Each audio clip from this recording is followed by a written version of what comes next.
The vampire king watched the shivering woman for 20 minutes before finally taking off his coat and offering it. The street went dead silent. But what he didn't know was that she'd been waiting specifically for him, and the moment his coat touched her skin, an ancient blood debt transferred from her dying father directly to him. The Mercedes gleamed like black ice beneath Prague's amber streetlights as Lucien Moravec adjusted his cufflinks and watched the woman through tinted glass. She had been standing there for 20 minutes now, just beyond the reach of the Moravec Foundation's warm glow, her breath forming small clouds in the October air. Her coat hung loose on her thin frame, and premature silver threads caught the light in her dark hair like frost on winter branches. Dozens of people had passed her by, their eyes sliding away as if she were invisible, their footsteps never slowing. Lucien found their indifference puzzling. Something about her stillness spoke of desperate purpose rather than casual loitering. She clutched a manila envelope against her chest like a shield, her knuckles white with cold or fear or both. When a particularly harsh wind swept down the narrow street, she shivered so violently that Lucien felt an unexpected tightness in his chest. He had ruled from the shadows for 3 centuries, maintaining the delicate treaty that kept his kind hidden from human sight. But something about this woman's quiet suffering pulled at instincts older than politics or prudence. The vampire king stepped from his car. His footsteps echoed against cobblestones worn smooth by 500 years of history as he approached her, removing his wool coat with practiced grace. The woman looked up as his shadow fell across her, and Lucien saw eyes the color of storm clouds, wide with surprise, and something that might have been recognition. Without a word, he draped the coat around her shoulders, his fingers brushing the exposed skin of her neck for just an instant. The contact sent a shock through both of them, though neither understood why. Ancient magic stirred in the space between heartbeats, responding to a ritual neither had consciously invoked. The coat carried Lucien's scent, his warmth, his inadvertent offer of protection, and something far older than either of them seized upon that moment of willing shelter. The street fell dead silent. Every supernatural entity within a mile radius felt the power shift as invisible bonds snapped into place, binding vampire king to mortal woman through laws written in blood and sealed with sacrifice. Sarah Blackwood closed her eyes as relief and guilt warred in her chest. The trap her father had spent 30 years preparing had finally been sprung. Lucien felt something settle into his ribs like a physical weight, a presence that pulsed in rhythm with his unnecessary heartbeat. But he attributed the sensation to proximity, to whatever supernatural artifact the woman clearly carried. She looked up at him with those storm-gray eyes, and for a moment neither of them moved. Then she whispered "thank you" in a voice raw with cold and unshed tears. And Lucien found himself saying "of course," as if offering protection to mysterious strangers was something he did every evening, rather than something that could destabilize 3 centuries of careful political maneuvering. Now please take a moment and subscribe to our channel and comment where you are watching from and what time is it. It is always fascinating to see where these stories get all around the world. Thank you. The Prague castle rose from its hill like a crown of gray stone, its windows glowing warm against the night as Lucien paced the length of his private study. The weight in his chest had grown heavier with each passing hour, accompanied now by an urgent pull that seemed to tug him southeast toward the old city. He pressed his palm against his ribs, expecting to find some physical evidence of the supernatural binding he could feel, but not yet name. Dreams had begun the moment he closed his eyes, vivid flashes of a man he had never met pleading in languages that predated his birth. The man was thin and desperate, with the woman's same storm-colored eyes, and in the dreams he repeated the same phrase over and over. "Protect my daughter, protect my bloodline, let my debt be yours." Lucien woke each time with the taste of copper on his tongue, and whispered threats echoing in languages older than Latin, words that spoke of ancient laws and prices yet to be paid. Victor found him standing at the window as dawn painted the sky pale gold, still wearing the previous evening's clothes, his usually immaculate appearance disheveled. The older vampire took one look at his king and sank into the nearest chair with the expression of a man recognizing a disaster he had hoped never to see. "Blood debt transference," Victor said quietly, his voice carrying the weight of centuries. "Someone has bound you to their protection through the old laws." Lucienne turned from the window, and Victor saw the truth written in his king's eyes. Whoever accepts a dying person's debt must protect their bloodline until that debt is repaid or both parties die. The law is absolute, woven into the very fabric of vampire nature. You cannot break it, cannot ignore it, cannot delegate it to another. She has made you her guardian whether you will it or not. The pull in Lucien's chest intensified, as if responding to Victor's words. And somewhere across the city, he knew the woman was in danger. Meanwhile, in a safe house hidden beneath Prague's Jewish quarter, Sarah Blackwood knelt beside her father's deathbed and watched the life drain from the only family she had ever known. Edmund's breathing had grown shallow and labored, his skin taking on the translucent quality that marked the boundary between life and whatever came after. The room smelled of old books and medicinal herbs, shelves lined with research that had consumed 30 years of their lives. Edmund's eyes found hers in the lamplight, still sharp despite his failing body. "The debt is transferred," he whispered, his voice barely audible above the October wind rattling the windows. "I can feel it settling into place. He will protect you now whether he understands why or not." Sarah pressed a cool cloth to his forehead and bit back the questions that had tormented her since childhood. Her father had raised her in hiding, moving from city to city, always looking over their shoulders, always preparing for some terrible reckoning that never seemed to arrive. Only now, as death claimed him, had he finally told her the truth.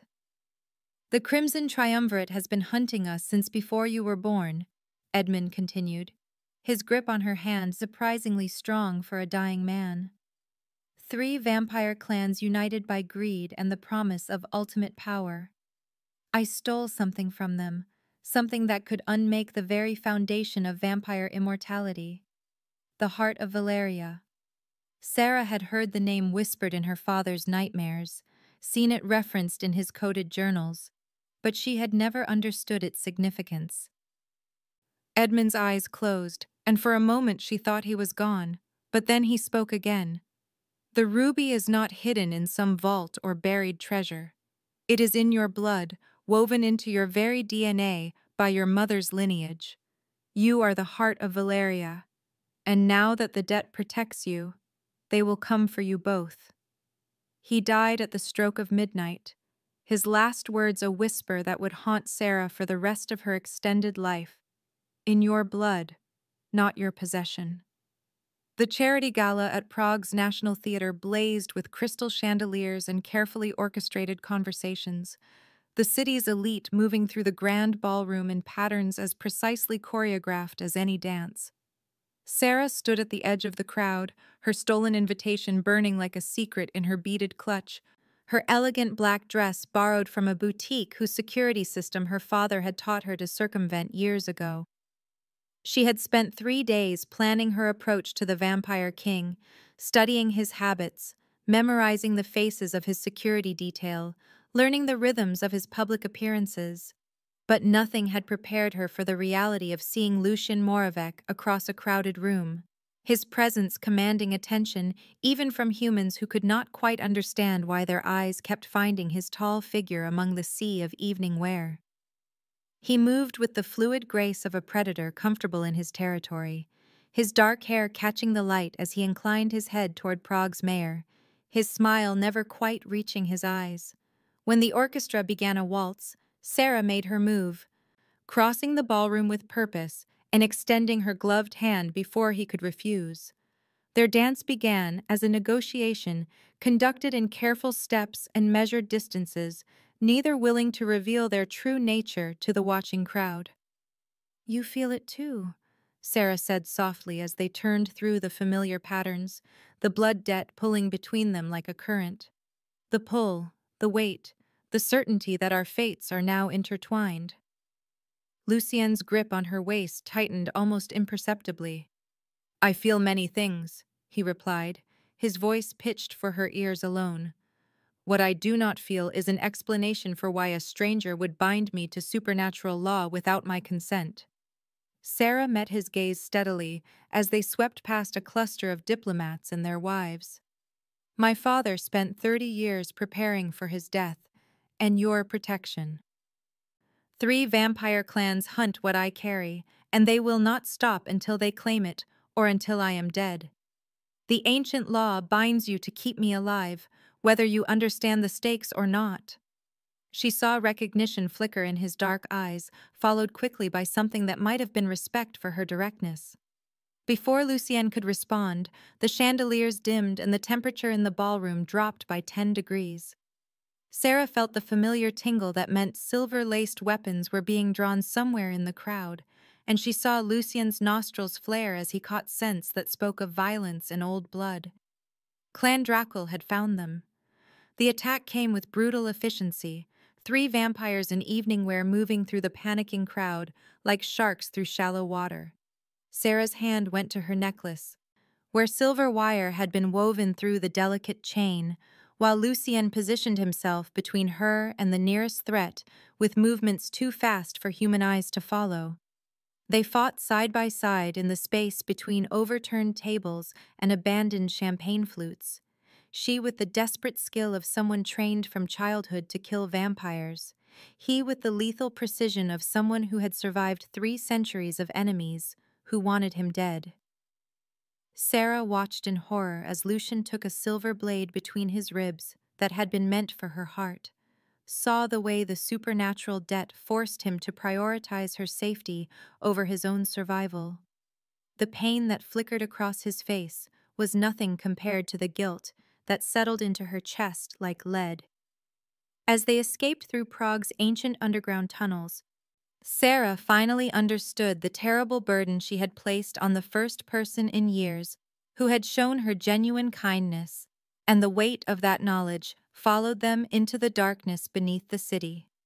The abandoned cathedral of St. Bartholomew stood like a broken tooth against Prague's skyline, its Gothic spires clawing at the October clouds while shadows pooled in the spaces where stained glass had once cast colored light across worn stone floors. 3 figures moved through the ruins with the careful precision of predators who had learned to respect each other's claws, their footsteps echoing in the vast emptiness where centuries of prayers had once risen toward heaven. Countess Elisabetta Dracul arrived first, her form shimmering between solid flesh and wisps of shadow as she tested the cathedral's acoustics with small illusions that made the air taste of copper and old roses. She had ruled through manipulation and political intrigue for 4 centuries, her beauty a weapon as sharp as any blade, her ability to weave illusions into reality, making her the most dangerous of the 3 clan leaders now converging on neutral ground. Baron Heinrich Nosferatu emerged from the cathedral's crypts like darkness given form, his appearance so deliberately hideous that even other vampires found it difficult to meet his gaze directly. Centuries of dwelling in Prague's underground had given him dominion over every tunnel, every forgotten passage, every secret way beneath the city's ancient foundations.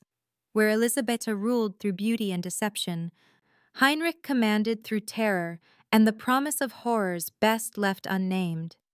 Lord Maximilian Ventru entered through the cathedral's main doors with the unhurried confidence of someone who owned half of Prague's financial district and could purchase the other half before dawn if the mood struck him. His perfectly tailored suit cost more than most humans earned in a year, his smile sharp enough to cut glass, his empire built on the simple principle that money was the most versatile form of power ever devised. Each clan leader had spent decades searching for the heart of Valeria, following rumors and legends and fragments of ancient texts that spoke of a ruby capable of granting or removing immortality at will.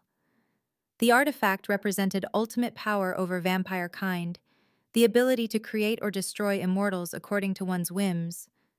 and possession of such a weapon would shift the balance of supernatural politics forever. They had fought wars over lesser prizes, but the heart had remained tantalizingly out of reach until Edmund Blackwood's death had finally revealed its location. The three vampires formed a triangle in the cathedral's nave, each maintaining careful distance from the others, while projecting an aura of civilized cooperation that fooled no one present. "We have a problem," Elisabetta said, her voice carrying the musical quality that had once charmed kings and emperors to their doom. "The Moravec king has claimed the girl under blood debt protection. Ancient law binds him to defend her with his life, which complicates our retrieval considerably." Heinrich's laugh was the sound of tombstones grinding together in winter earth. "Moravec has grown soft in his comfortable castle. 3 centuries of playing politics have dulled his killer instincts. We take the girl, we take the heart, we divide the power between our clans as agreed." Maximilian adjusted his cufflinks with the deliberate care of a man who had learned that small gestures could convey vast threats. "The girl is not merely carrying the heart of Valeria. According to my sources in the Vatican's secret archives, she is the heart. Her mother's bloodline carries a genetic marker that allows vampire artifacts to be absorbed and integrated at the cellular level. Killing her would destroy the artifact permanently." This revelation sent ripples of unease through the cathedral's cold air as each clan leader recalculated their strategies. A living artifact could not be stolen, could not be divided, could not be possessed in any traditional sense. But it could potentially be controlled, manipulated, convinced to serve their purposes through careful application of pressure to the right points. The alliance they forged in that moment was born of necessity rather than trust, a temporary cessation of their eternal conflicts in service of a prize that could reshape the vampire world. Meanwhile, hundreds of feet beneath Prague Castle, Lucian guided Sarah through passages that predated the city above by centuries. The sanctuary had been carved from living rock by vampire artisans who understood that true protection required more than walls and guards.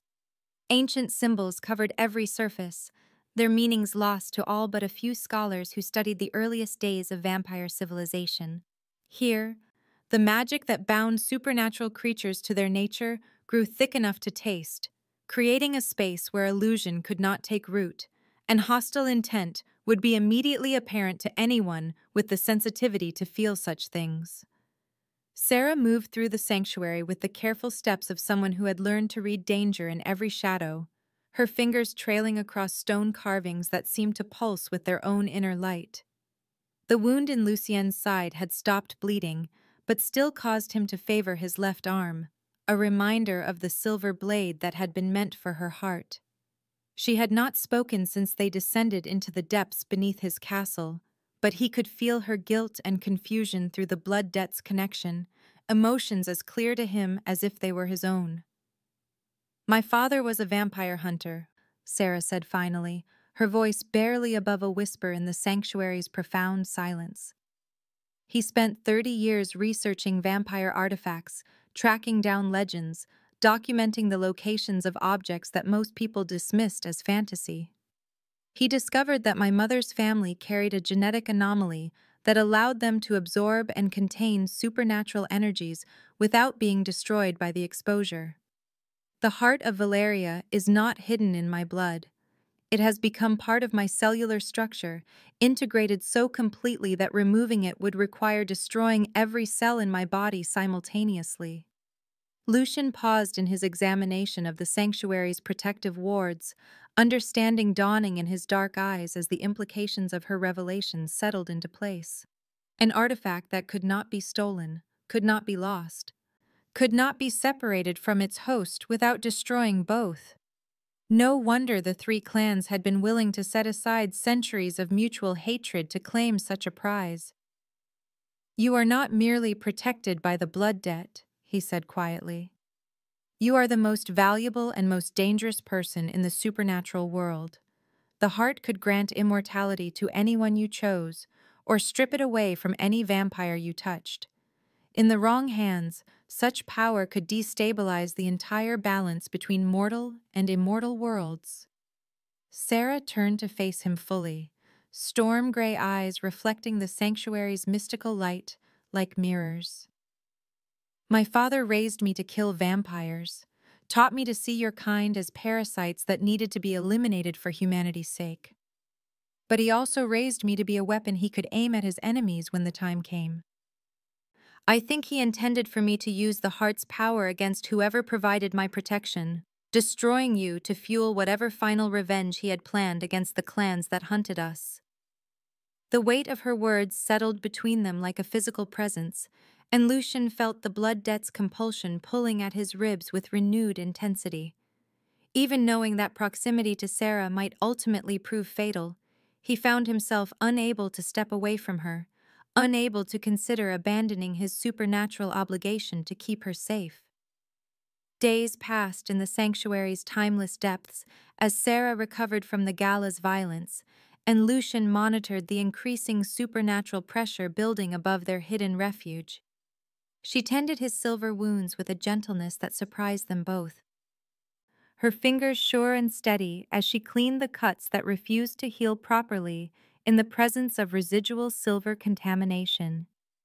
He found himself sharing stories of his mortal life centuries ago, memories of a world where humans and vampires existed in open cooperation rather than the current careful secrecy. Their conversations revealed unexpected common ground. Both had lost family to supernatural conflicts. Both carried the weight of responsibilities they had never chosen. Both understood the loneliness that came with protecting others while remaining fundamentally isolated from normal human connection. The blood debt's supernatural link allowed them to sense each other's emotions with increasing clarity, creating an intimacy that neither had expected, and both found simultaneously comforting and terrifying. Victor arrived in the sanctuary like a man bearing news of disaster, his usually composed expression troubled as he delivered the information Lucienne had been dreading. "The blood debt can only be broken in 3 ways," he said without preamble, settling into one of the stone chairs that had been carved for vampire physiology centuries ago. "The death of the protected party, the death of the protector, or complete repayment of the original debt through fulfillment of the dying person's final request. According to the magical resonance I can detect, Edmund Blackwood's debt was for a lifetime of protection. You are bound to defend his daughter until one of you dies, or until she no longer requires protection from any supernatural threat. Given that she carries the heart of Valeria, and 3 powerful clans have sworn to claim it, such protection may be required for centuries." Sarah had been listening from across the sanctuary, but at Victor's words, she moved closer with the predatory grace her father had taught her, her face pale with horror at the implications. "You are telling me that I have enslaved the first person to show me genuine kindness in my entire life, that my father's manipulation has trapped him in an obligation that will almost certainly result in his death while serving my protection." Victor nodded gravely. "The blood debt recognizes no concept of fairness, only obligation. Ancient vampire law considers such bonds sacred and unbreakable. Even if Lord Moravec wished to abandon his commitment, the magical compulsion would force him to honor it regardless of personal cost." Their conversation was interrupted by the sound of shifting stone as Heinrich's Nosferatu began infiltrating the sanctuary through connections to Prague's ancient sewer system that predated the castle's construction. The attack came without warning, vampires emerging from hidden passages like spiders from cracks in a wall, their movements coordinated with the precision of predators who had spent centuries hunting in confined spaces. Lucian positioned himself between Sarah and the nearest threats while she reached for silver-wire jewelry that could serve as improvised weapons, but the sanctuary's layout favored defenders who knew its secrets. The battle drove them deeper into the castle's forgotten levels, through chambers that had been sealed since the building's earliest construction, past architectural features that spoke of civilizations older than recorded history. They found themselves in a circular chamber whose walls bore murals painted in pigments that still glowed with their own inner light after untold centuries of darkness. The images told a story that neither Sarah nor Lucian had expected to find. The creation of the heart of Valeria, by a vampire king who loved a mortal woman more than his own immortal existence. His willing sacrifice of humanity itself to save her from a plague that was consuming her people, the transformation of pure love into an artifact of unimaginable power. But the murals also revealed the terrible price that such magic demanded: one life for another, immortality that could only be granted through willing sacrifice, power that destroyed as it created. The ancient murals covered every surface of the circular chamber, like a visual record of love and sacrifice that transcended the boundaries between mortal and immortal existence. Sarah traced the painted figures with trembling fingers, recognizing in their faces the same desperate devotion she had seen in her father's eyes during his final days. The vampire king in the paintings bore an unmistakable resemblance to Lucienne, while the mortal woman possessed Sarah's own storm-gray eyes and determined expression. The heart of Valeria had been created not as a weapon of conquest, but as an instrument of preservation, a way to extend one life by freely offering another, to transform death into transformation through the alchemy of willing sacrifice. But the implications of what she was seeing struck Sarah like a physical blow as understanding crystallized in her mind.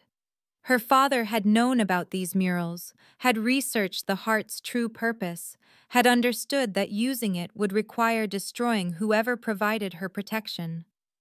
Edmund Blackwood had not simply intended for her to survive the coming conflict with the three clans.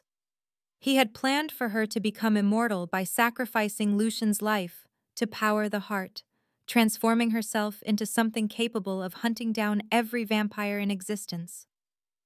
The realization that she had been shaped from birth into a weapon designed to kill the man who had saved her filled Sarah with horror so profound that she collapsed to her knees among the ancient stones.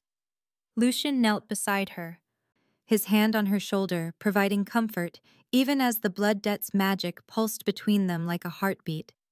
Above them, reality began to shift as Elisabetta's illusions penetrated the castle's defenses, turning familiar corridors into mazes that led nowhere, making trusted spaces dangerous, causing Sarah to see threats in every shadow and enemy faces in every reflection. The vampire countess had spent centuries perfecting her ability to weave false perceptions into the fabric of existence itself, and now she turned that skill against the castle's inhabitants with surgical precision.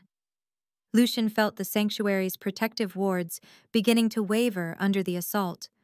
Forced to choose between maintaining the magical barriers that kept hostile forces at bay and staying close enough to protect Sarah from illusions that could drive her to harm herself or others.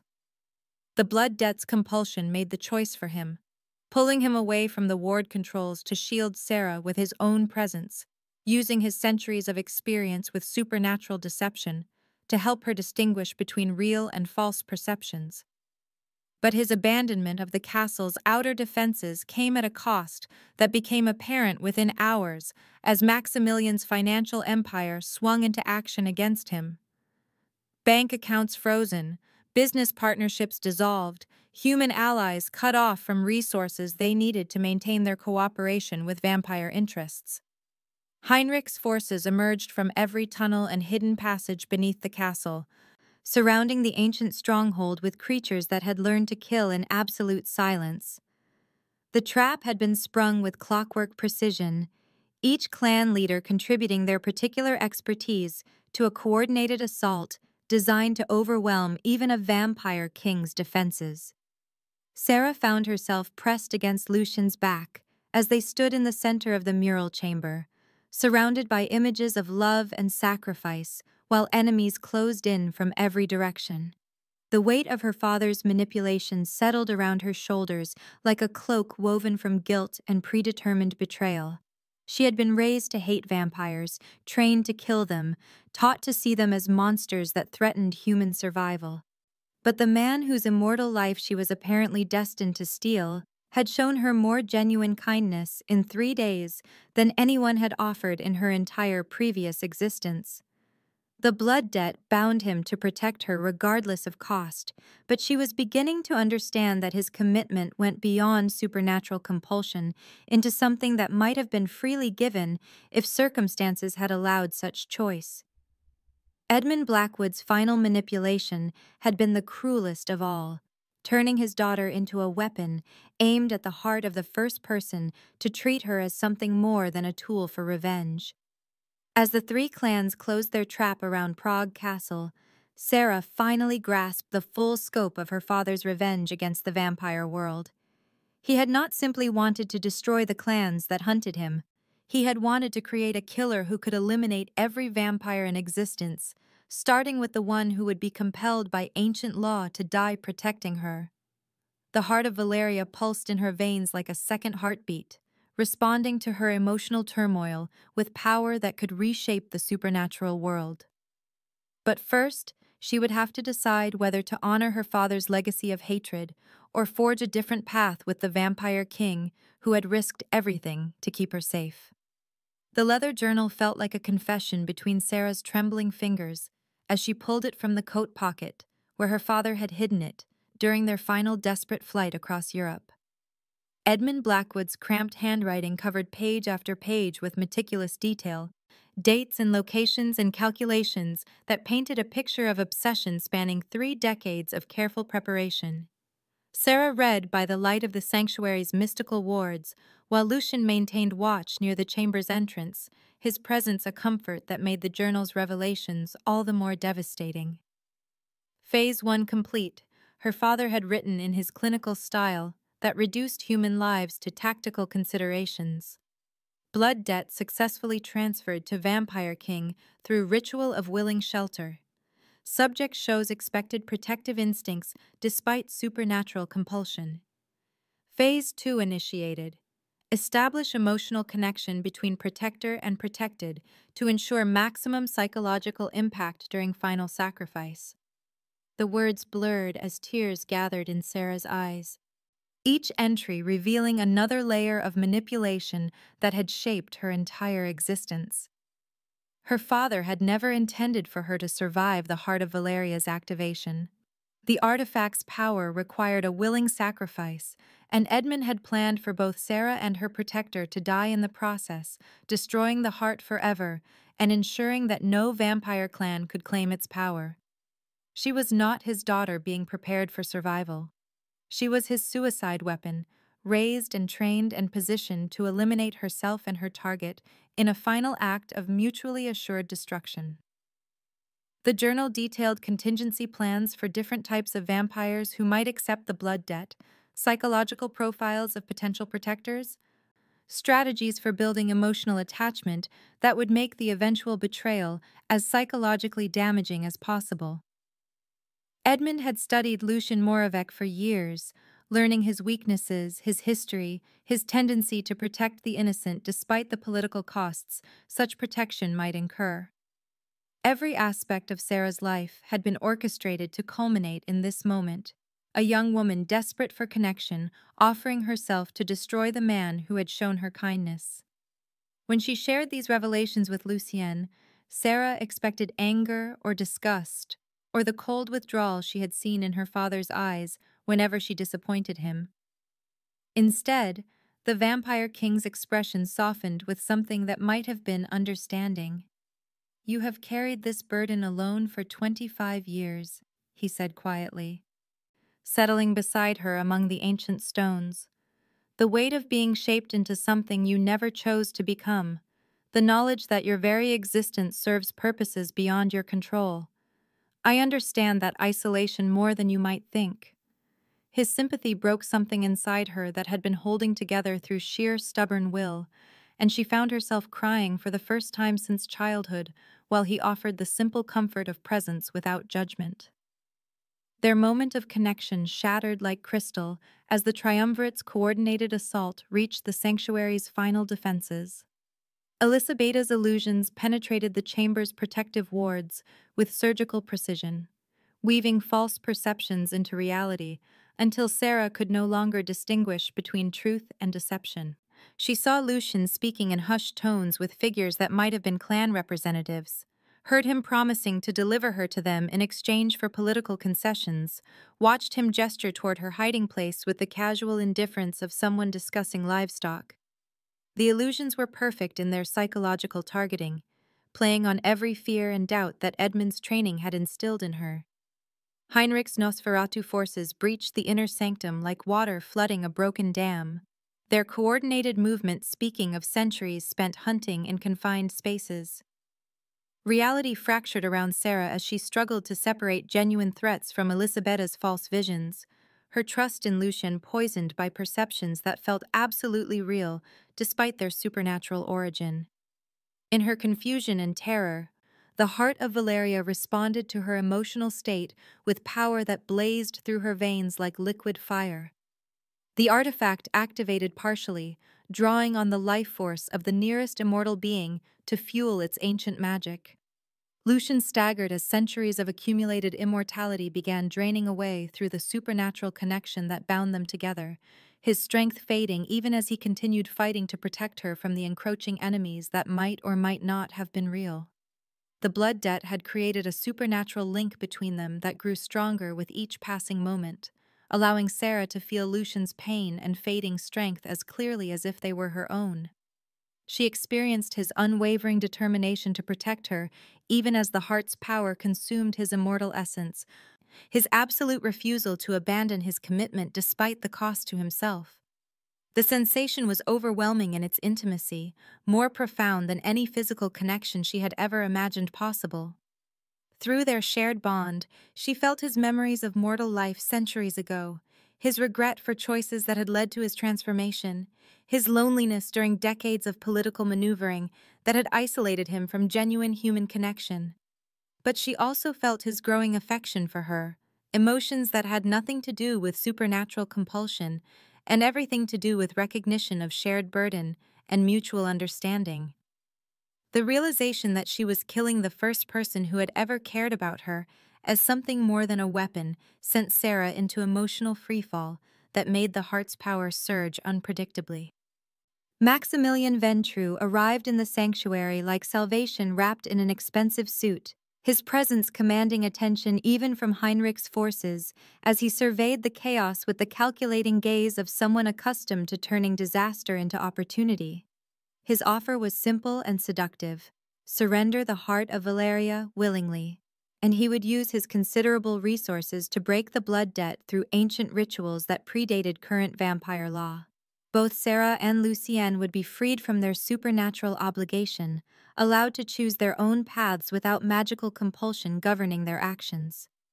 The temptation was almost overwhelming for Sarah, who had never experienced the possibility of genuine choice in any aspect of her existence. But Lucienne, even weakened by the heart's partial activation, managed to warn her about Maximilian's true intentions. The Ventrue Lord planned to use the heart's power to create an army of immortal vampires completely loyal to his will, beings who would view humanity as livestock, to be managed, rather than people deserving of protection. Such an army would destabilize the careful balance between mortal and supernatural worlds that had prevented open warfare for centuries. During their debate, Heinrich's Nosferatu broke through the sanctuary's final defenses like shadows given physical form. The battle that followed tested every skill that Edmund Blackwood had taught his daughter about fighting supernatural enemies in confined spaces. Sarah discovered that her emotional state could consciously control the heart's power when fear for Lucian's safety triggered protective instincts she had never known she possessed. Light blazed from her hands as she repelled the attacking vampires, silver fire that burned without heat but caused the Nosferatu to retreat with expressions of genuine pain. But each use of the heart's power drained more of Lucien's immortality, creating a terrible feedback loop where protecting him required consuming the very life force that kept him alive. She could feel his essence flowing out of him and into the artifact's ancient magic, sustaining power that grew stronger even as he grew weaker. The choice before her became crystal clear in its cruel simplicity.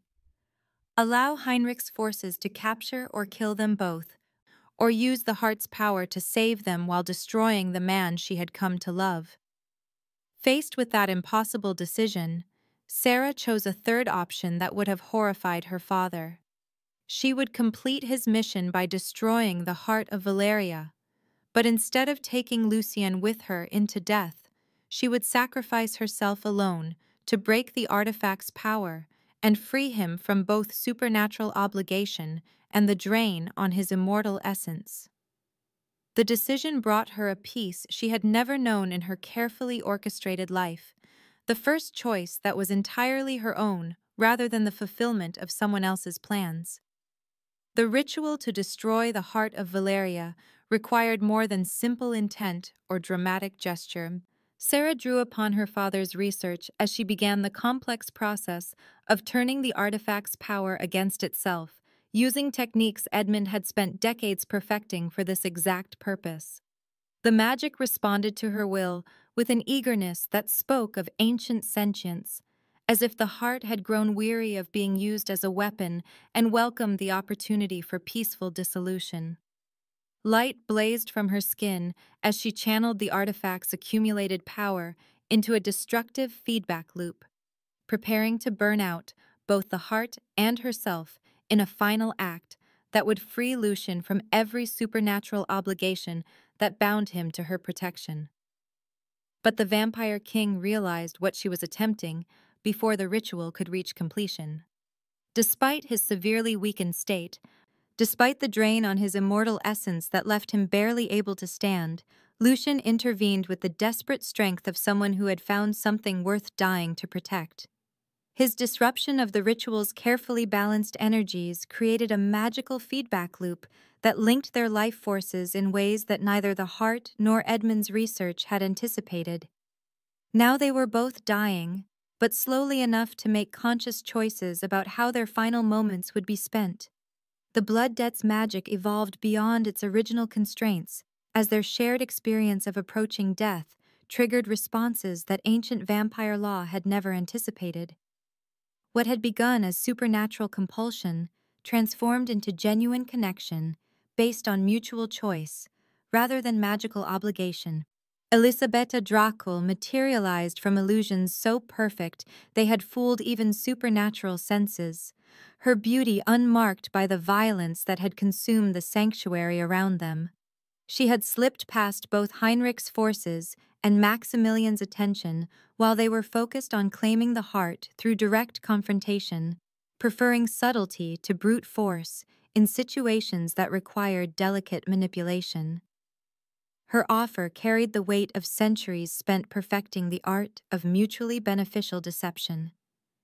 "Give me the heart of Valeria," she said with the musical voice that had once charmed emperors to their doom. "And I will use my mastery of illusion magic to fake both your deaths convincingly enough to satisfy all three clans. You can escape together, live whatever lives you choose, while I claim credit for recovering the artifact and eliminating the threat you represent." The proposal forced Sarah and Lucien to confront possibilities they had not considered while focused on immediate survival. Trust in someone whose nature was fundamentally deceptive, attempt to complete the destructive ritual together, and hope their combined will could control its effects, or search for a fourth option that might not exist. As they debated their choices while death approached with measured steps, both realized that the blood debt had evolved into something unprecedented in vampire history. Their willingness to die protecting each other had transformed supernatural compulsion into genuine love, creating a connection that transcended the magical laws governing vampire nature. This evolution triggered a new manifestation of the heart's power that Edmund's decades of research had never uncovered, a possibility that existed only when the artifact was wielded by two beings whose bond had grown beyond obligation into choice. The heart of Valeria began to pulse with warm light rather than the cold fire of destruction, responding to love rather than sacrifice, offering transformation rather than death. For the first time since her father had begun shaping her into his weapon of revenge, Sarah faced a future that held possibilities beyond the narrow path of predetermined destiny. The heart of Valeria's new manifestation sent ripples of supernatural energy across Central Europe like a stone dropped into still water, its warm golden light pulsing outward in waves that every vampire within 1,000 miles could feel in their bones. What had once been a carefully hidden artifact now blazed like a beacon visible to supernatural senses, drawing clan leaders and lone vampires alike toward Prague with the irresistible pull of moths toward flame. Elisabetta Drakel stood at the sanctuary's entrance, wearing an expression of satisfied calculation as she watched the ancient magic transform from destructive force into something unprecedented in vampire history. "This is better than I hoped," she said with the musical voice that had charmed kings to their deaths. "I never intended to keep the heart for myself, you understand. An artifact of such power draws too much attention, makes its possessor a target for every ambitious vampire seeking to claim ultimate authority. But an auction among the great clans of Europe, Asia, and the Americas, with the heart as the prize, that creates opportunities for someone skilled in the arts of manipulation and political intrigue. The auction I will host will reshape the vampire world, regardless of who ultimately claims the artifact." Lucian felt strength returning slowly to his limbs as the heart's drain on his immortal essence lessened, though he remained far weaker than his normal capabilities allowed. Through the blood debt's evolved connection, he could sense Sarah's growing understanding of the power flowing through her veins, her amazement at discovering that love and sacrifice seemed to stabilize the heart's energy rather than consume it. But he could also feel her terror at the magnitude of supernatural attention now focused on Prague, dozens of ancient vampires converging on the city with their human thralls and supernatural allies in tow. The castle's defenses, designed to repel conventional attacks from known enemies, would be insufficient against coordinated assaults from vampires who knew his tactical preferences from centuries of political conflict and occasional warfare. Prague's ancient streets filled with supernatural predators as clan representatives arrived from across the continent, each bringing their own interpretation of how the heart of Valeria should be claimed or controlled. The Carpathian lords descended from their mountain fortresses with wolves that walked on two legs and spoke in human tongues. The Venetian merchant princes arrived by private jet with briefcases full of contracts written in blood and gold. The Nordic jarls came by sea with longships that had been converted to modern luxury yachts, but still carried the old magic of conquest and exploration. Each faction established territories within the city according to supernatural protocols older than human civilization, turning Prague into a maze of competing interests where a wrong turn could result in becoming someone's dinner or political pawn. Sarah discovered that her emotional state affected the heart's manifestations with increasing precision as the supernatural pressure around them intensified. Fear made the artifact drain life force from nearby immortals. Anger caused it to burn like silver fire that could repel vampire attacks. But love and the willingness to sacrifice for others seemed to unlock entirely different applications. When she focused on protecting Lucian, rather than destroying their enemies, golden light flowed from her hands in patterns that healed rather than harmed, that strengthened rather than weakened. Heinrich Nosferatu used the chaos of competing clan interests to execute a plan that demonstrated why he had survived centuries of underground warfare. His forces captured Victor during a routine patrol of the castle's outer defenses, spiriting the advisor away through tunnel systems that predated Prague's recorded history. The message that arrived at dawn was simple and direct. The girl presents herself for negotiation in the underground crypts beneath St. Vitus Cathedral, or Victor's centuries of loyal service end in ways that would horrify even other vampires. The demand forced Sarah and Lucian to choose between the relative safety of the castle's remaining defenses and venturing into territory where Heinrich held every advantage. Meanwhile, Maximilian's financial empire struck with surgical precision at Lucian's human world connections. Bank accounts frozen, business partnerships dissolved, legal challenges filed in multiple jurisdictions simultaneously.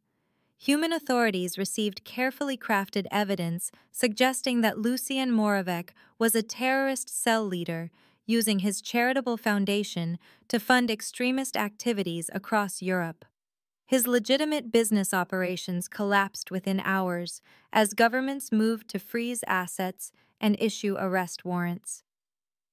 The vampire king found himself cut off from resources he had spent centuries accumulating, forced to rely on supernatural abilities rather than human world influence for the first time in decades.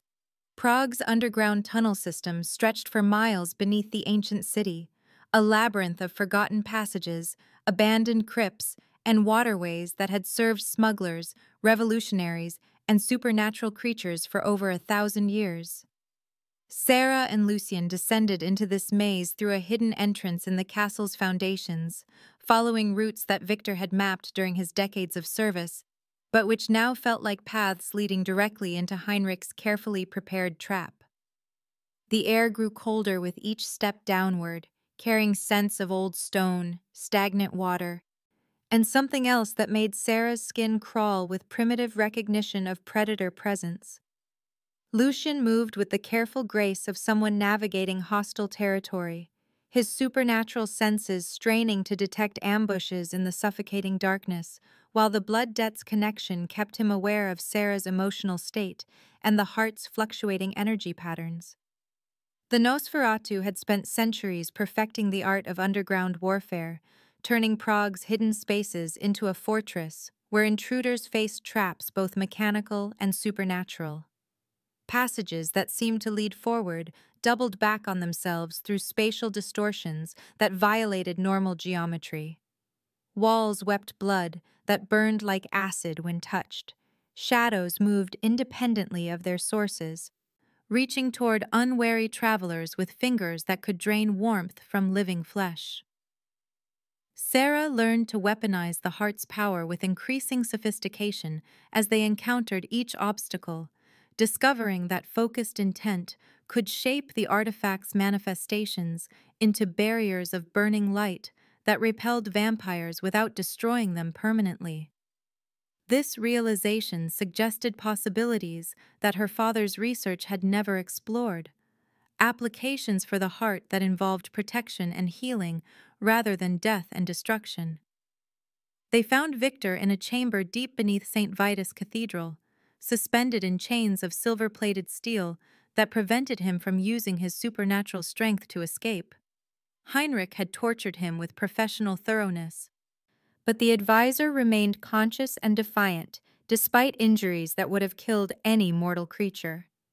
His revelation struck Sarah like a physical blow. Heinrich had been in communication with someone claiming to be Edmund Blackwood, someone who knew details about the blood debt transfer that only her supposedly dead father could possess. The impossibility of this information shattered Sarah's understanding of everything she had believed about her father's death and her current situation. If Edmund had survived the carefully staged deathbed scene, then every assumption she had made about her freedom from his manipulation was wrong.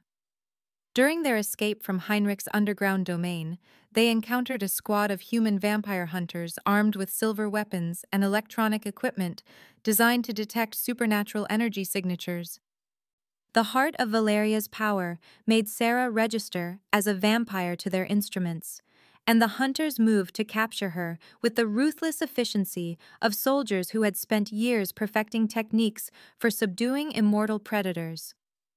Lucien faced an impossible choice: reveal his vampire nature to save Sarah and confirm human suspicions about supernatural creatures living among them, or maintain the secrecy that protected his entire race while allowing the hunters to take the woman he had sworn to protect.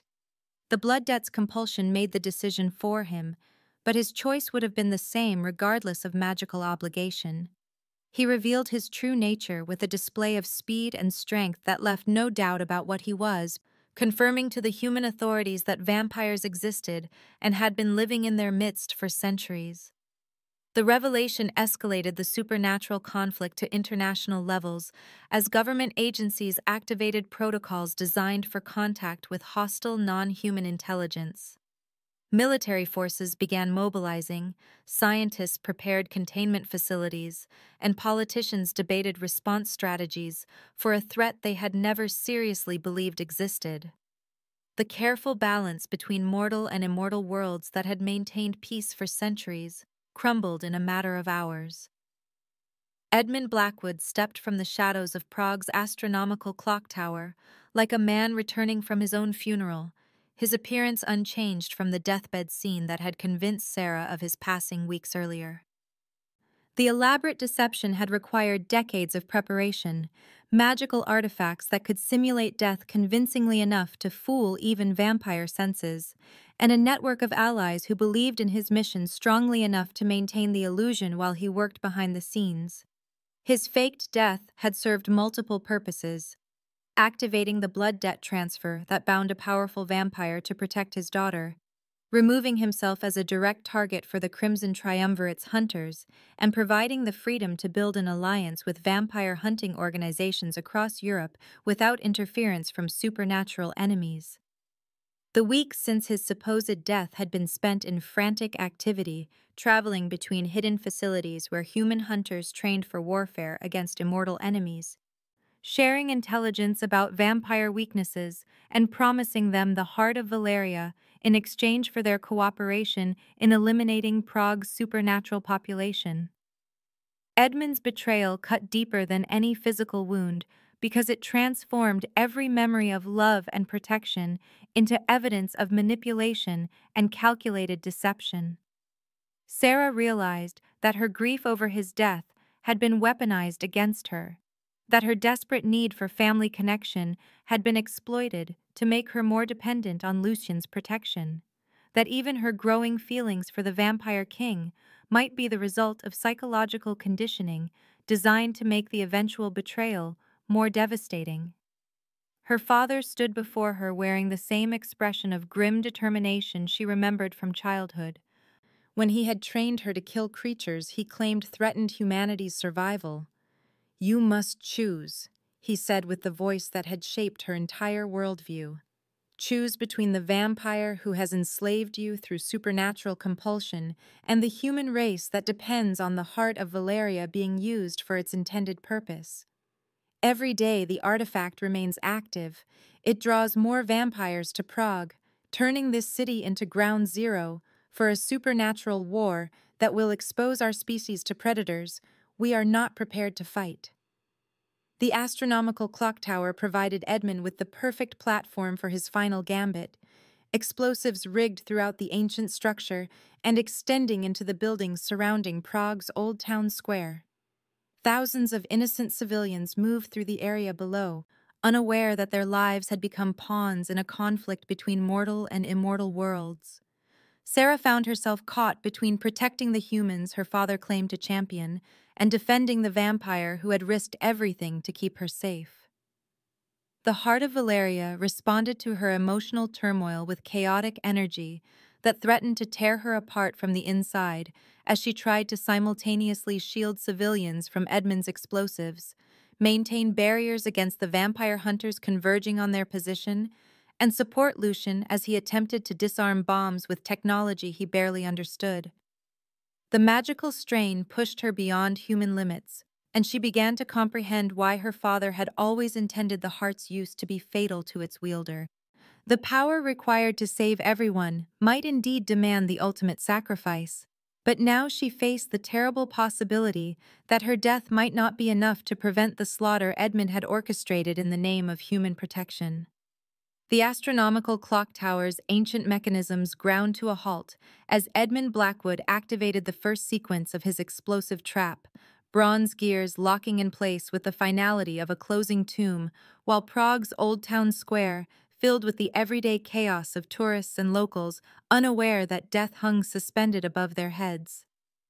Sarah felt the heart of Valeria surge in response to her desperation, golden light blazing from her skin as she tried to create protective barriers around the thousands of innocent people below, while simultaneously preventing her father's bombs from detonating. The magical strain was unlike anything she had experienced, requiring her to split the artifact's power into multiple applications that demanded precision she had never been trained to achieve. Edmund watched his daughter struggle with the cold satisfaction of a chess master seeing his endgame unfold according to plan, but his expression shifted to confusion and then alarm as the crimson triumvirate materialized throughout the tower, with timing that suggested they had been monitoring the situation from the beginning. Elisabetta Dracul emerged from illusions so perfect they had hidden her presence even from supernatural senses, her beauty unmarked by the violence consuming Prague around them. Heinrich Nosferatu rose from shadows that should not have been deep enough to conceal his bulk. His hideous features twisted into something that might have been amusement at the chaos unfolding. Maximilian Ventru stepped through the tower's main entrance with the unhurried confidence of someone who owned the building and everyone in it, his expensive suit impeccable despite the supernatural warfare raging throughout the city. The three vampire lords had arrived to claim the heart of Valeria at the moment of its greatest manifestation, but their presence transformed Edmund's carefully planned execution into a three-way battle that threatened to tear the ancient tower apart. Silver-laced shrapnel filled the air as Edmund triggered defensive measures designed to kill vampires, forcing Sarah to extend her protective barriers to shield Lucien from weapons that would have been fatal to his weakened state. The magical effort required to simultaneously protect civilians below, prevent mass destruction, and defend against supernatural enemies pushed her beyond human endurance, and she began to understand why the heart of Valeria had been created not as a weapon of conquest, but as a tool for impossible choices between love and duty. Through the blood debt's evolved connection, Lucien felt Sarah's struggle as if it were his own, the artifact's strain threatening to tear her apart at the cellular level. But he also felt something else flowing through their bond, a realization that changed everything about how they approached the crisis. The blood debt had become a two-way connection, allowing him to channel some of the heart's power through their shared link, taking on a portion of the magical burden that was destroying her from within. Working in perfect synchronization for the first time since their meeting, Lucien used his centuries of tactical experience to guide Sarah's raw power with surgical precision. Where she created barriers of burning light, he shaped them into deflection patterns that redirected Edmund's explosives away from civilian targets. Where she struck out in desperation against vampire attackers, he refined her efforts into calculated responses that disabled enemies without expending unnecessary energy. Their combined abilities proved more than the sum of their individual strengths, but Edmund had prepared for such cooperation with the thoroughness of a man who had spent 30 years planning this moment. His final manipulation was revealed as vampire clans from across Europe converged on Prague in response to intelligence he had been feeding them for months. Information about the heart's location and capabilities that had been carefully crafted to ensure maximum chaos when the artifact finally manifested. Prague was now ground zero for a supernatural war that would expose the vampire world to humanity forever, exactly as Edmund had always intended. The battle for Prague's historic district raged through cobblestone streets that had witnessed 1,000 years of human history. But nothing in the city's long memory compared to the supernatural warfare now consuming its ancient heart. Vampire clans clashed with each other over territorial disputes that predated the founding of modern nations, while human military forces mobilized to contain threats they barely understood. News crews captured footage of impossible speed and inhuman strength, of creatures that should have been myths tearing through the city center, with casual disregard for the secrecy that had protected both species for centuries. Social media amplified every video, every photograph, every witness account, faster than any vampire conspiracy could suppress the evidence.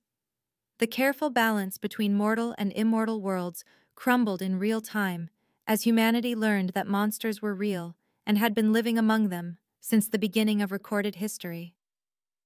Sarah watched the destruction from the astronomical tower's highest platform, feeling the weight of every death through the heart's connection to life forces throughout the city.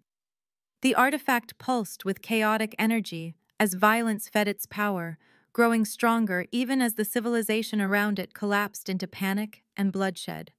Through the supernatural link that bound her to Lucian, she finally understood her father's ultimate goal. Edmund had never intended simply to destroy vampire clans or claim the heart for human benefit. He wanted to force a war between mortals and immortals that would justify genocide on both sides, believing that only through mutual destruction could either species be free from the threat the other represented. The heart of Valeria, wielded by someone willing to sacrifice themselves, could strip immortality from every vampire simultaneously, killing millions of supernatural beings in a single moment, while also destroying their human connections through magical backlash that would claim millions more lives. Such a use would end the vampire threat forever, but at a cost that would make Edmund's daughter complicit in the largest mass murder in human history. Lucian felt Sarah's horror at this realization through their shared bond, but he also sensed her growing determination to find an alternative that would not require choosing between species. His proposal came with the weight of centuries spent studying supernatural law and the pragmatic understanding that survival sometimes required transformation rather than victory. They could use the heart to create a supernatural treaty, binding vampires to protect humanity in exchange for the legal right to exist, establishing magical contracts that made vampire survival dependent on human welfare. Such a solution would prevent the genocide Edmund envisioned while addressing legitimate human concerns about supernatural predators, but implementing it would require Sarah to survive the process and Lucian to sacrifice his position as vampire king. Both would become vulnerable to assassination from extremists on either side who preferred warfare to cooperation. Elisabetta materialized beside them with the fluid grace of someone stepping between raindrops, her illusion magic having concealed her approach even from their heightened senses. Her offer carried the musical quality that had once convinced emperors to sign away their kingdoms. She would help them implement the treaty ritual and provide political protection afterward, but only if they agreed to make her the new vampire queen of Europe. The Countess understood that the old system of competing clans would not survive humanity's discovery of supernatural existence, and she positioned herself to rule whatever emerged from the current chaos. Her price for cooperation was absolute authority over vampire politics for the next several centuries. Sarah and Lucian exchanged glances that conveyed volumes of unspoken communication before rejecting Elisabetta's offer with the quiet finality of people who had chosen principle over survival. They would attempt the treaty ritual without political backing from any vampire clan, trusting in the heart's power and their shared commitment to protect both species from the war Edmund had orchestrated. Prague's Cathedral of St. Vitus provided the sacred ground necessary for magic of such magnitude, its Gothic spires reaching toward heaven, while its foundations extended deep into earth, blessed by centuries of prayer and sacrifice. The ancient building stood at the center of Prague Castle's complex, surrounded by the supernatural warfare consuming the city, but protected by wards that had been strengthened by generations of faithful believers. Sarah and Lucian made their way through streets filled with panicking civilians and military cordons, using passages known only to those who had spent centuries learning Prague's hidden ways. The cathedral's vast interior felt like stepping into a pocket of peace amid the chaos outside, but both knew that sanctuary would last only as long as it took their enemies to locate them. The modified ritual required precise coordination between Sarah's control of the heart's power and Lucien's knowledge of vampire nature, creating magical bonds that would reshape the fundamental relationship between mortal and immortal worlds. Instead of destroying or transferring immortality, they used the artifact to weave supernatural contracts that made vampire survival dependent on human welfare, establishing mystical laws that would compel supernatural beings to protect rather than prey upon their mortal neighbors. The magic flowed between them with increasing intensity, golden light filling the cathedral's soaring spaces as the heart responded to their shared vision of cooperation rather than conquest. Edmund arrived with human military forces just as the ritual reached its most delicate phase. Soldiers in tactical gear surrounding the cathedral while their commander demanded that Sarah and Lucian surrender immediately. The vampire hunter had spent weeks convincing government officials that supernatural threats required immediate elimination, presenting evidence of vampire predation and arguing that coexistence was impossible between species with such fundamental differences.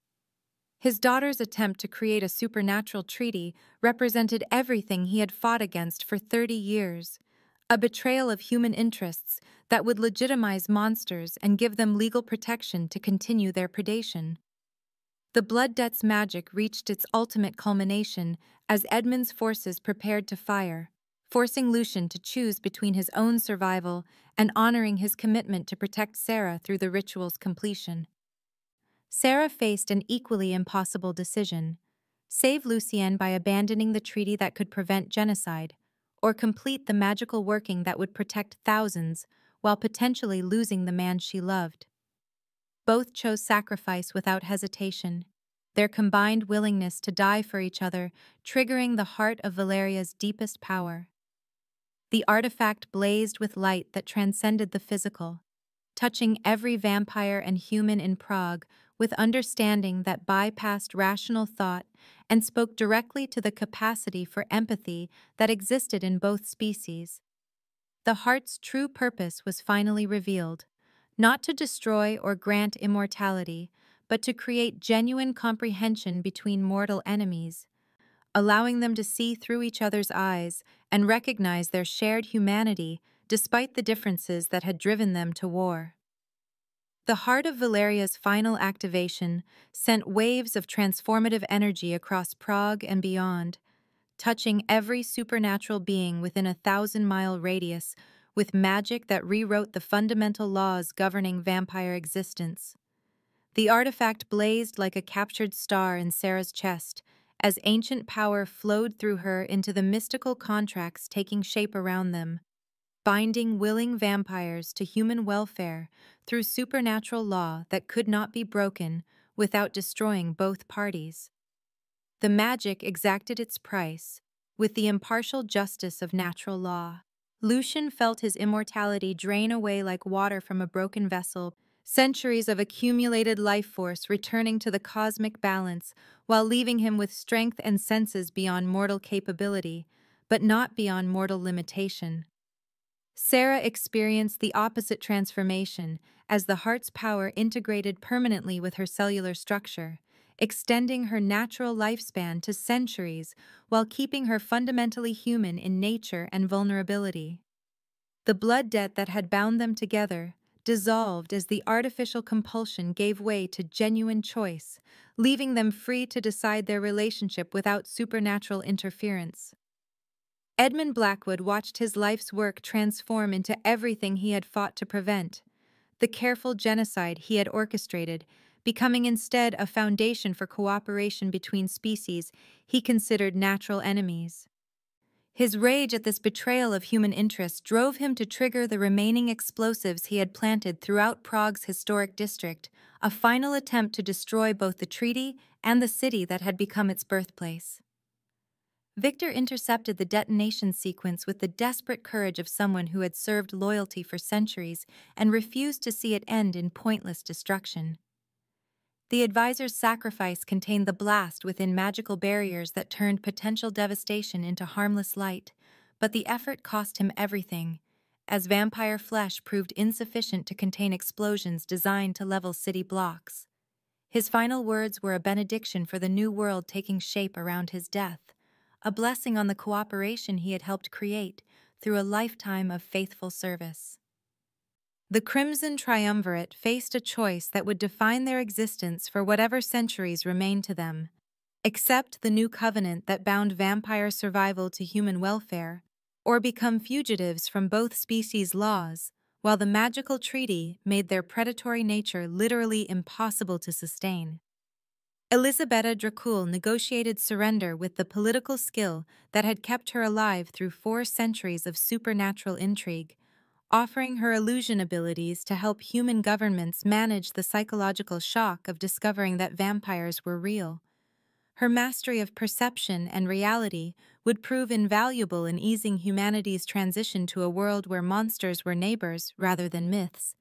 Heinrich Nosferatu agreed to transform his underground networks from tools of predation into humanitarian infrastructure, using tunnels and hidden passages to provide sanctuary for supernatural beings, fleeing persecution while establishing communication networks that would prevent the misunderstandings that led to violence. Maximilian Ventru's financial empire became the foundation for economic cooperation between mortal and immortal worlds, his centuries of accumulated wealth and business connections providing the practical framework necessary to integrate vampire society into human legal and commercial systems. The immediate crisis ended not with victory for either side, but with transformation that left both species fundamentally changed by their encounter with the other's essential nature. 6 months after the Prague Accords established legal recognition for vampire citizens throughout Europe, the ancient city had become the center of supernatural diplomacy as governments struggled to adapt legal systems designed for purely human societies to accommodate immortal beings with fundamentally different needs and capabilities. Sarah worked as a liaison between human authorities and vampire clans, her unique position as someone who was neither fully mortal nor supernatural, allowing her to translate between worldviews that often seemed incompatible. Her office in Prague Castle overlooked the same courtyard where she had first encountered Lucien, but the space now bustled with activity as representatives from both species negotiated the practical details of coexistence. Lucien had established schools throughout Central Europe where young vampires learned to control their supernatural abilities while developing empathy for human fragility, his curriculum balancing vampire nature with social responsibility in ways that previous generations had never considered necessary. His mortality weighed on him in ways he had not anticipated after centuries of immortal existence. The knowledge that his remaining time was measured in decades rather than millennia, lending urgency to work that might otherwise have been pursued with vampiric patience. Their relationship developed with the careful deliberation of 2 people learning to love without magical compulsion, each day a choice freely made rather than supernaturally enforced. Sarah struggled with the knowledge that her extended lifespan would outlast most human connections by centuries, that the heart's integration into her biology had set her apart from purely mortal existence in ways that sometimes left her feeling isolated despite her busy social life. Lucien faced the opposite challenge as mortality's return reminded him daily that every moment was precious in ways he had forgotten during his immortal centuries, that love gained meaning from its impermanence rather than its eternal duration. Edmund Blackwood remained imprisoned in a maximum security facility designed for supernatural criminals, his cell warded against magical escape while human guards monitored his every movement. His letters to Sarah arrived weekly, filled with explanations for his actions that revealed a mind convinced of its own righteousness, despite the evidence of cooperation flourishing around him. He expressed pride in her strength while condemning her choices, claiming that history would vindicate his attempts to prevent what he saw as humanity's surrender to predatory forces. Sarah visited him once during the winter following the Prague Accords, not seeking forgiveness, but trying to understand how love for his daughter had become so twisted by fear and prejudice that he could orchestrate her potential death in service of ideology. The conversation lasted 3 hours and resolved nothing, but it helped her process her own capacity for both destruction and creation, her recognition that the same power that could end civilizations could also preserve them if wielded with wisdom rather than hatred. Meanwhile, reports arrived from around the world describing other supernatural species watching the vampire-human treaty with mixtures of interest and concern, as werewolf packs, fae courts, and witch covens debated whether to reveal themselves to human societies that were still adjusting to the existence of vampires. 2 years after the Prague Accords established the legal framework for supernatural citizenship, Sarah and Lucien had built a life together that defied easy categorization by either human or vampire society. They worked as partners investigating supernatural crimes for an international task force that combined human law enforcement with vampire expertise, their complementary abilities making them uniquely effective at solving cases that traditional authorities could not understand. Sarah's connection to the heart's residual energy allowed her to detect supernatural activity with precision that rivaled any technological instrument, while Lucien's knowledge of vampire nature and his retained supernatural strength made him capable of confronting threats that could overwhelm purely human investigators. Their relationship had evolved beyond the artificial bond of the blood debt into something based on genuine choice and mutual respect. Love that grew stronger because it was freely given rather than magically compelled. The heart of Valeria itself had become dormant after expending its accumulated power in the creation of the supernatural treaty, transforming from an artifact of cosmic significance into a simple ruby that Sarah wore as a pendant. The stone served as a reminder of the choice between destruction and creation that everyone faced when confronted with power over others' lives, a symbol of the moment when she had chosen to build rather than tear down, despite having every reason to seek revenge against the world that had shaped her into a weapon. On a snowy Prague evening in December, they walked through the old quarter where their story had begun, past the spot where Lucien had first offered his coat to a stranger whose desperation had called to instincts deeper than political calculation.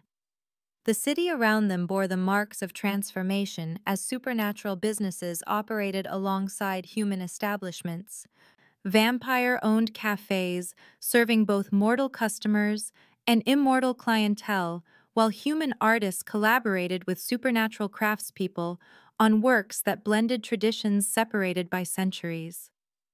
They noticed a young woman standing outside the Prague Community Center for Supernatural Integration, shivering in clothes too thin for winter weather while clutching a suitcase that suggested recent travel or hasty departure. Without hesitation, both Sarah and Lucien removed their coats and offered them to the stranger, their synchronized gesture born from shared understanding rather than supernatural compulsion. The woman accepted their kindness with tears in her eyes as she explained that she was a half-vampire seeking refuge from human family members who had discovered her nature and cast her out, that she had traveled from Romania hoping to find acceptance in the city where vampires and humans had learned to coexist. Sarah and Lucien exchanged glances that conveyed volumes of unspoken communication, recognition that their work was far from complete, while the world still contained people who needed protection from prejudice and fear. They invited the young woman to join them for dinner at a nearby restaurant that specialized in accommodating mixed supernatural clientele, beginning another cycle of protection and kindness that continued the transformation they had helped create. As the three of them walked through Prague's illuminated streets, church bells began their evening call across the ancient city, while supernatural chimes answered from vampire establishments.